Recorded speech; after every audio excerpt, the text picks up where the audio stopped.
Hiểu xin kính chào quý cha mẹ và các bạn nhỏ trường mầm non Hoàng Yến thân mến ấy. Hôm nay cô Hiểu sẽ hướng dẫn cho các bạn làm pháo hoa trong nước nhé. Cô đã chuẩn bị một cái cốc, nước, dầu ăn, màu thực phẩm, viên sủi, khăn lau tay. Với những nguyên liệu mà các bạn đã khám phá, mình xin chia sẻ cách tạo ra pháo hoa trong nước nhé. Trước tiên, mình rót nước vào cốc chạm vạch màu đỏ.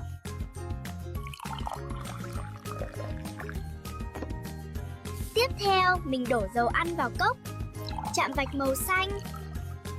Các bạn cùng quan sát nhé, dầu ăn không tan trong nước và nổi lên trên mặt nước đấy. Tiếp đến, mình nhỏ các giọt màu vào cốc.